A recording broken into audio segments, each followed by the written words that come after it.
1044 étudiants de la 28e promotion de l'Institut national des agents de santé, INFAS, antenne d'Abidjan, reçoivent leur diplôme d'État et prêtent serment. Cette promotion 2017-2020, baptisée Excellence, parachève sa formation avec un taux de 97% d'admis. La prestation de serment vient couronner 3 années de stages pratiques et de cours théoriques. Ces pensionnaires de l'INFAS sont issus de filières infirmiers, sages-femmes, kinésithérapeutes et techniciens supérieurs de santé. Aujourd'hui, l'INFAS est une institution internationale reconnue au niveau de la sous-régionale, au niveau de la formation. Donc nous sommes déjà prêts. Nous sommes déjà prêts au niveau du savoir-faire. Nous sommes déjà prêts également au niveau du savoir-être. L'administration de l'INFAS a prodigué des conseils à ses nouveaux agents de santé pour une meilleure intégration dans les centres de santé publics. Depuis les 3 années, on leur a fait comprendre que l'excellence n'est pas une action, c'est une habitude. Donc ils doivent travailler avec excellence, ils doivent étudier avec excellence et se comporter correctement sur le terrain de stage. Et c'est tout ça qui va leur permettre d'acquérir la compétence. On a besoin des agents compétents sur le terrain, des agents consciencieux, des agents engagés pour l'émergence de la Côte d'Ivoire. Et je pense qu'avec cette promotion, on s'inscrit parfaitement dans cette logique-là. Au total, 2254 étudiants en fin de formation, toutes filières confondues, répartis dans les antennes, on prépare aux examens en vue de l'obtention du diplôme d'État.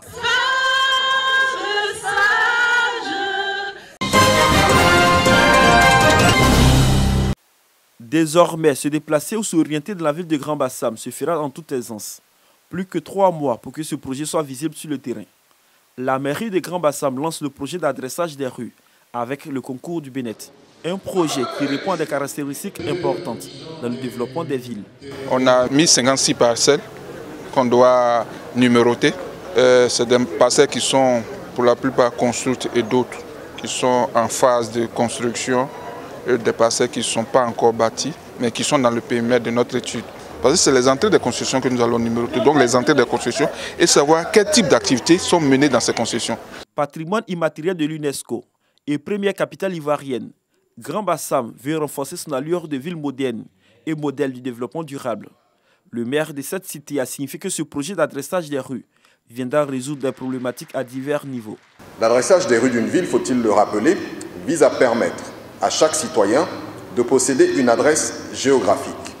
Mais ce projet comporte en outre de nombreux avantages pour notre cité et pour ses habitants.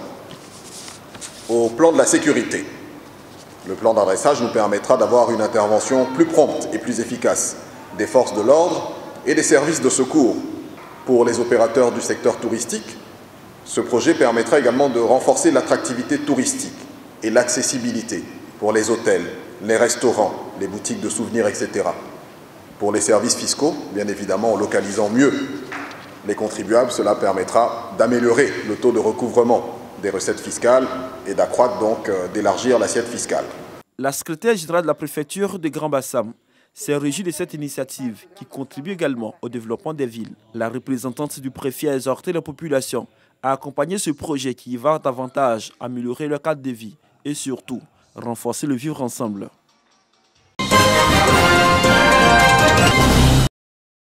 C'est un monde unicolore mais si diversifié que met en exergue l'artiste à travers ses portraits. Couleur jaune, couleur gaie.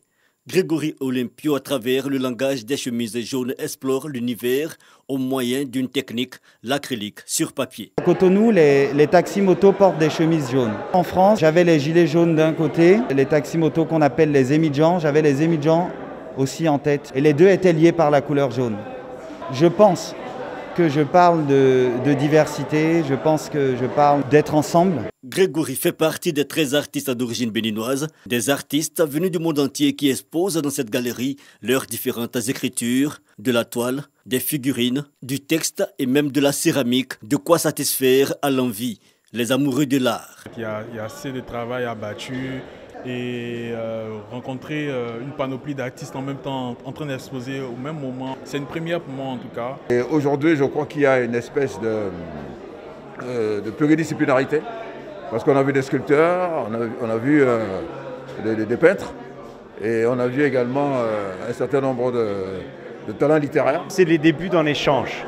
Un échange qui va se faire avec des artistes ivoiriens, mais des artistes de la région. Et faire cet échange ça va renforcer la dynamique de la culture dans la région.